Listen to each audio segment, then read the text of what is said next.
Hello. How's everybody doing? What a fucking day. What a week. What a month. What a life. Can you guys hear me okay? There's only 9 of you on here. Can you guys? I've been drinking, by the way, as you probably can imagine. Dano Goche. Someone confirm you can hear me. Someone type my sound's working and it doesn't sound weird. Anybody? Bueller? Somebody. Anybody. There we go, Marshall. Good to see you, Marshall Grossack. I have no idea who you are. You sound like a member of the tribe. Nathan McWilliams, you don't sound like a member of the tribe. Christopher Kragbuto, definitely not a member of the tribe. Paul Forster, probably not a member of the tribe. Anyway, it's great to see you guys. Thanks for coming out. Let's talk Alteryx. Michael, everyone, am I in delay? All 5 of you came out. I feel like each of you are like in 3-second delay. Oh man, where the hell do I begin with this shit? So, just to be very clear here, and I had to go back just a few minutes ago. I went back to guidance that Alteryx gave in March. Oh, I have to mute my phone. Guidance that Alteryx gave for 2023 in February. And I looked at it, and I'll tell you what it is. I have it right here. It was for, I think, 24 to 25%. Sorry, 25 to 26%. Oh, I'm sorry. I'm looking at the wrong thing. They guided to 22 to 23% ARR growth in 2023 when they reported in February of this year, okay? 22 to 23%, okay? When they missed in Q1, they maintained the 22 to 23% guidance. I don't think they missed ARR in Q1 though, but they missed revenue pretty substantially. But they kept the ARR guidance. And then when they missed in Q2, the first time they missed ARR, I guess, in 10 quarters or more, they just destroyed the ARR guidance. And I think they took it to 12 to 13%. And this is an annualized number. So, you can't, one quarter's sales is not going to dramatically affect any annualized ARR growth, except the Q4, which is the biggest quarter, which we'll get to. But for the most part, it's some sort of moving average blend over the course of the year that hits that 22 to 23% number, or whatever the guidance is. So they crushed the guidance to 12. I think it was the 12 to 13%. I was just trying to look at it earlier. And today they raised it to 13 to 14%. So they went from 22 to 23% to, I'm going to pull it up right now, to 12, I believe 12 to 13%. Yep. And then today they raised it to 13 to 14%. Okay. Now, most of what I'm going to say on here is going to be very bullish, but I want to be clear that this is very much a case of expectation setting. And if there were no such thing as guidance, and all we were doing was looking at this company objectively, how their sales are, how their quarterly sales are progressing, how the business is looking from a trajectory standpoint from a year or 2 years ago, this year has been bad versus where it was last year.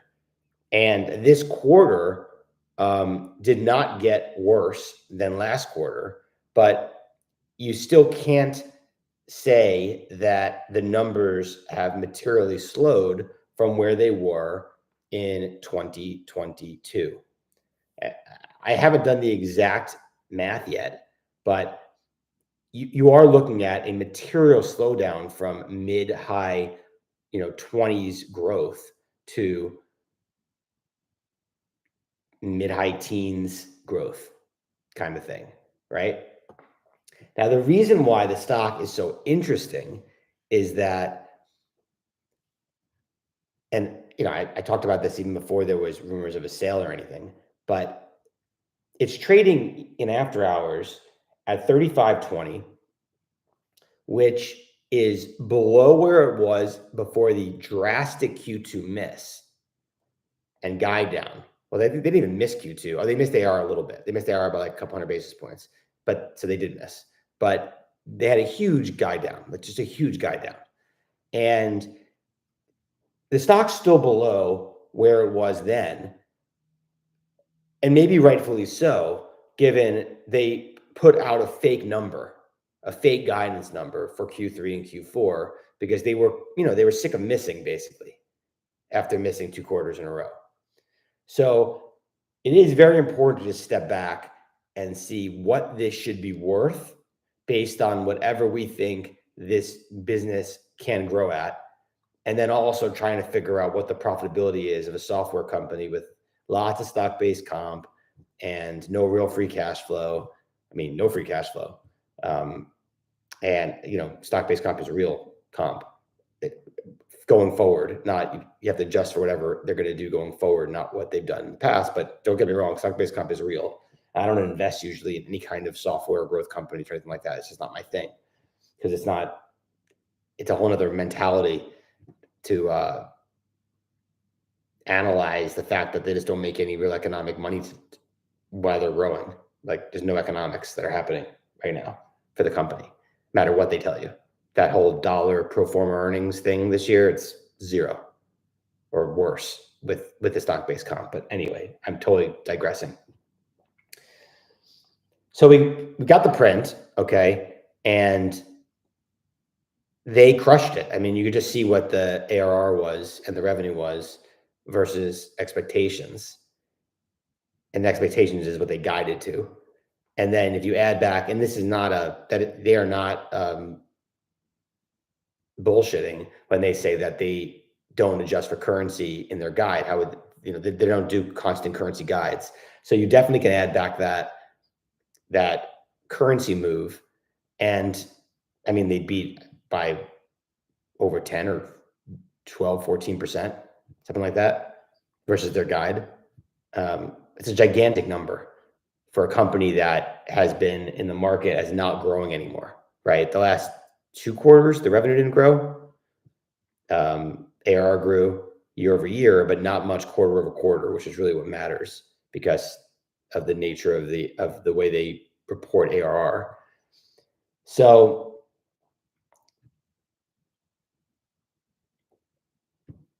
you go into Q4, and Q4 has always been the biggest quarter for this company. It gets bigger every year.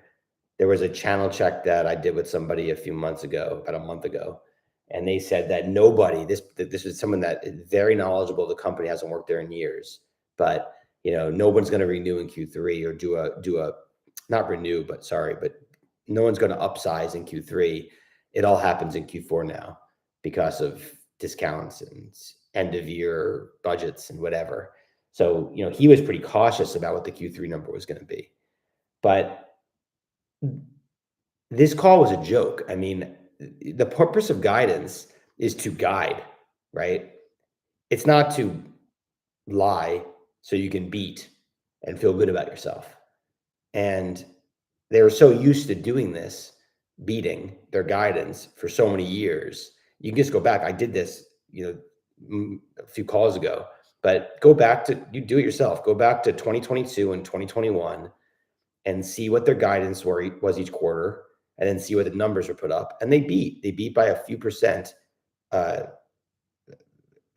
each quarter, not like a few percent, like they got it for 22 cents and they hit 24 cents. I mean, like tens of millions of revenue, a few percent on the overall revenue base. So, if they were supposed to hit 800 million, they hit 810 or 815 or whatever the hell it was, 805. They were big beats. And, when they put out this number for Q4, the first thing I laughed about when I saw the guidance for Q4 of this year was, and you can't make this shit up. I mean, go look it up. Go look at it right now in Yahoo Finance. Go look what the estimate is for the sell side for Q4 revenue. And they guided to within $1 million, maybe even under, of the exact midpoint of their guidance is the sell side estimate for Q4 revenue. So all they did was take the beat from Q3, they raised the full year by the beat, and then they adjusted for the FX issues, and they said Q4 is not going to be any stronger than we thought it was going to be in Q2. And of course, it's all complete bullshit. I mean, they even said it on the call, basically, it's complete bullshit. There was line after line after line of, we want to be in the business of beating and raising, basically, And then they were asked about 2024, and the CEO said, well, and he was a good answer. He said, you should expect our guidance for 2024 is going to be similar to our trajectory of, what we guided for Q4, which is not great, right? We are not going to model in large growth anymore. We're just going to crush it, and you're just going to have to deal with it. It looks like right now that they're guiding for 945 in ARR for Q4, up from 914 in Q3, which is like 20 million, 30 million quarter over quarter increase, which is like I don't know, like 4% or something, 3.5% quarter over quarter increase. And Q4 is by far their biggest. Like, there's so much shit in the Q4 that there's no way. My guess is they do closer to 20% annualized ARR increase year over year, versus they're guiding to 13 to 14%. I think it's going to be a massive beat. And every metric points to this. So they did 119% net retention rate, down 1% from 120 of last quarter. And that's a trailing 4-quarter number. But if you think about it, Q1, Q2, and Q3 have been weak. They've all been impaired. So if their trailing 4 quarters is at 119 versus what was used to be 120, and 3 of those 4 quarters, now Q4 is the biggest quarter, so it's weighted much more to Q4. If it's all stable, then this business is growing at a high teens minimum rate, and that's just based on their current customer base. That's with no new customers, right? That's what that means. And I think the street's at 12% next year for growth. Let me pull it up. I think it's like 12 or 13% at most. And revenue pretty much approximates ARR now. Yeah, the street's at 12.1% next year, which is what they have for Q4. And these numbers are not right. I mean, the street was at 210 for this quarter, and they did, I think, 230. And then they would have done 235 or 236 or something if it wasn't for the FX. So that's revenue, not ARR. But I'm sure the flow through, it affected it, revenue versus ARR. But I'm very hard pressed to see how this is still not a 15 to 20% grower. And I don't see how anything we've seen in this quarter would paint a picture of a company that's in distress. Their customer count of greater than 250,000 went up slower than it did previous quarter, but not anything materially different than if you look at the lumpiness of quarters before. But it's going up. It went up like 15 customers or something. And these aren't the things you would see in a business that was declining, let alone, yes, it was decelerating, but I don't, I didn't go straight to the lead here, but the context of all of this is valuation of a company. And there are still deals being done. There was a deal done. I do not think Alteryx is going to be acquired, by the way. I have a less than 10% chance of that happening now. and I'll get to why later in this YouTube. But the public companies that are trading in software and the takeouts, both. So you don't have to just count on a takeout premium. For companies that are growing in the 20 to 25% range, you are still getting a 6 to 8 times ARR sales multiple. Okay. If they're growing in the 15 to 20% range, you're still getting a 5 to 6 times. 5 is even low, but 5 to 6 times multiple. Okay. From 15 to 20%.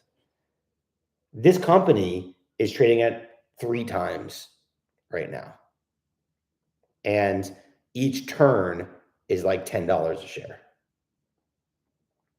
It's more than that. $12 a share or something.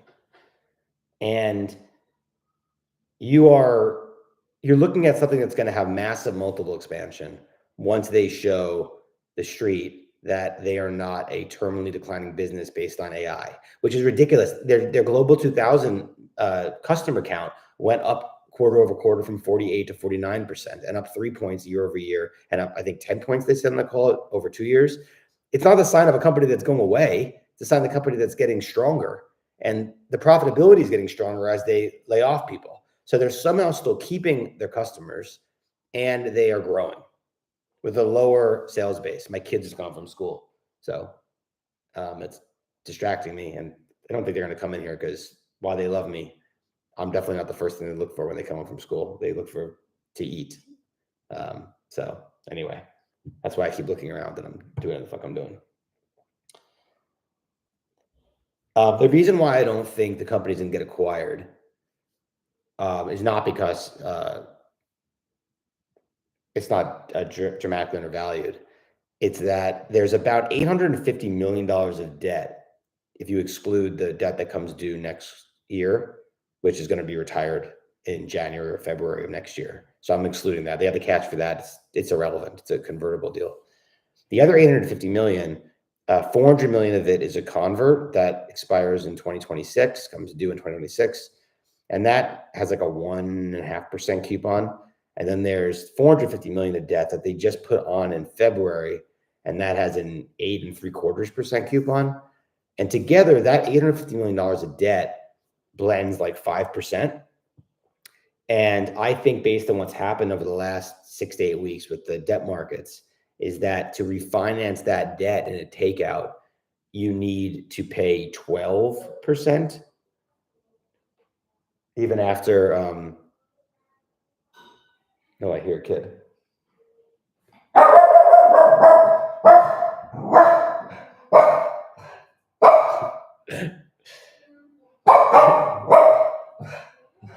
Hold on one second.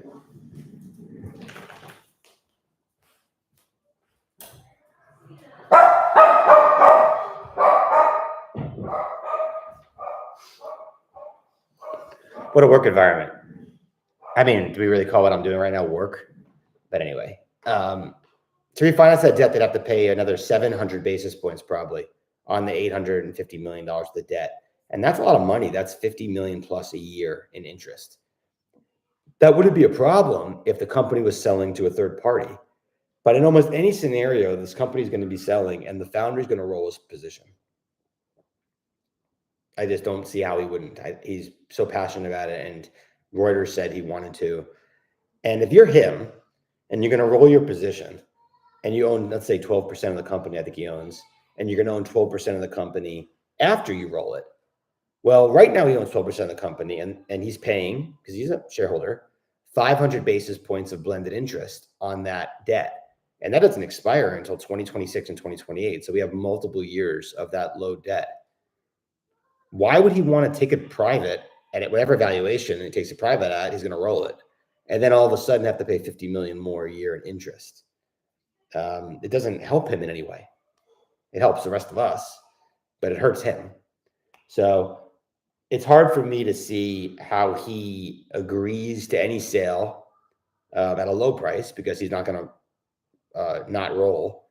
And I don't see how he agrees to anything to roll based on the interest situation. So I don't have a high confidence at all of there being a sale here.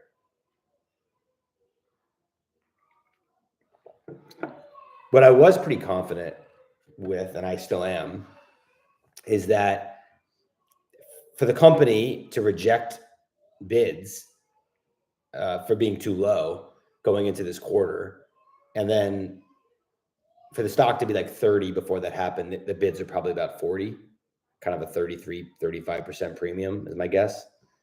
The founder and then the founding venture capital firm Insight wouldn't be interested in rolling their stakes or Insight's perspective, putting in billions. They only own like $50 million of stock if they didn't believe in the business and the fact that it was not a melting ice cube.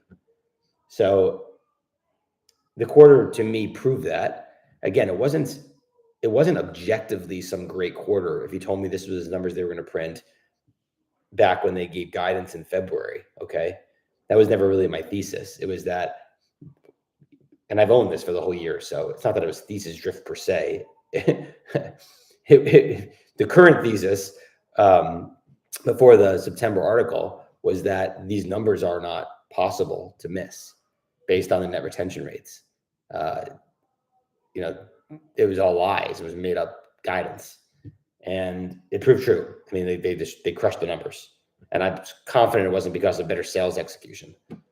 So, where does that take us? I think that you have no downside in the stock, outside of macro and stock market stuff. But at 3 times sales, you're talking about something that should be trading at 5 times sales, probably 4.5 times. I think 4.5 times sales, you get to $50, $52. And I wouldn't rule out that you could roll this into a larger software company and just milk the $1 billion plus ARR at huge cash flow, levels. The channel checks that I've done is that this is an extremely sticky product, and it shows up in the net retention numbers. So for all the hype about it going away, it's just not in the numbers. It's an expensive product that doesn't get discounted or gets discounted, based on the number of seats you have. But they're not showing that they're in a position of weakness when it comes to any of the numbers that they're printing. And the way it plays out over the next 3 months is that you either have a takeout in the next 6 weeks, which I think again is unlikely. Can you guys hear this? It literally sounds like there's a war going on in the room behind me. I almost want to bring the laptop in there, but my wife's in there, and she definitely doesn't want to be on YouTube. But everything about this is hilarious to me. I don't know if you can hear this.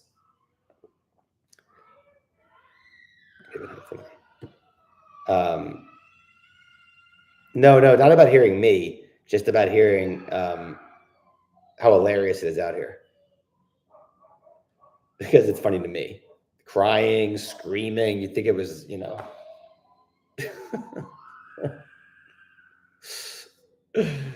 Oh my gosh.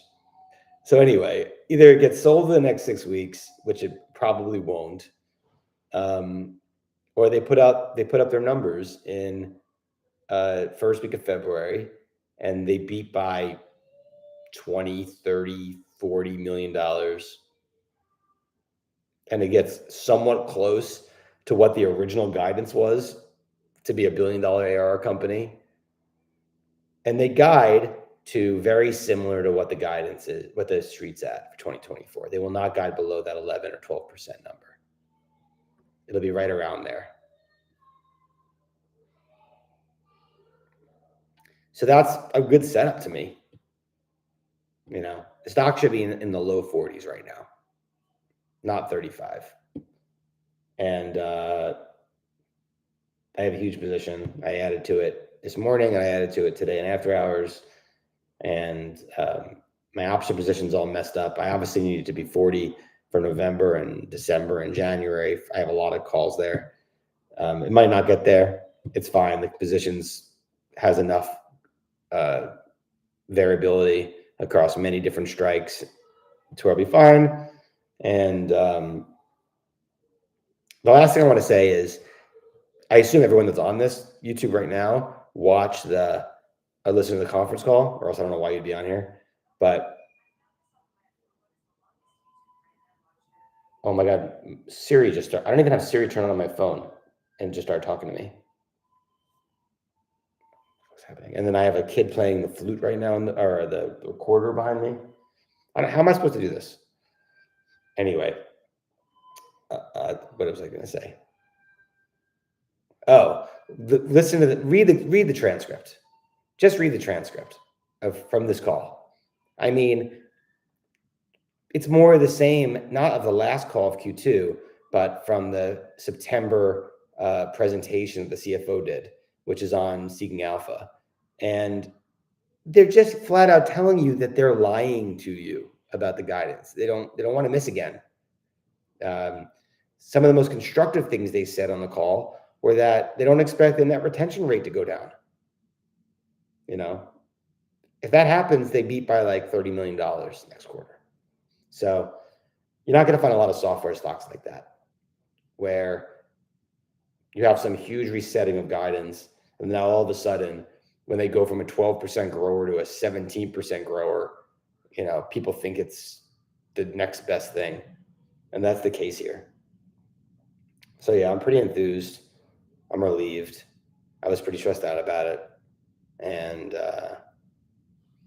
that's Alteryx. I was going to do all the rest of these fucking stocks, Magnet Chip and Sphere and Ocular and God knows what else, but I have absolutely no interest in doing that right now. So maybe I'll do a YouTube again one day. Maybe not. But thanks for tuning in.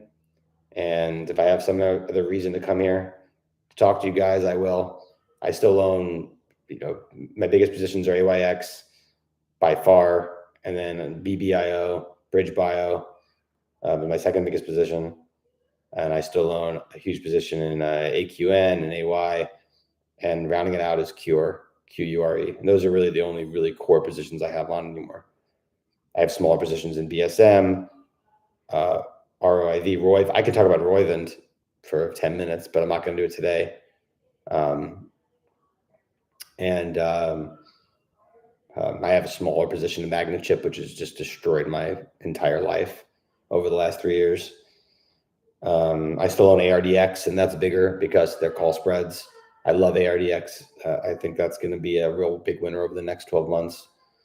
I said on Twitter that if I only had to own 4 stocks, and AYX wasn't one of them, so it was just a biotech portfolio, I think an equal portfolio in BBIO, QURE, ARDX, and Roivant. And if you had to just go to sleep for the next year or two, you'd crush it. And each one of those is interesting for different reasons. But I don't want to get into it right now. I'd rather just out of my kids. So anyway, thanks for watching. Thanks for listening. Thanks for all the support. I'm sure I'll see you guys again soon. Take care. Bye.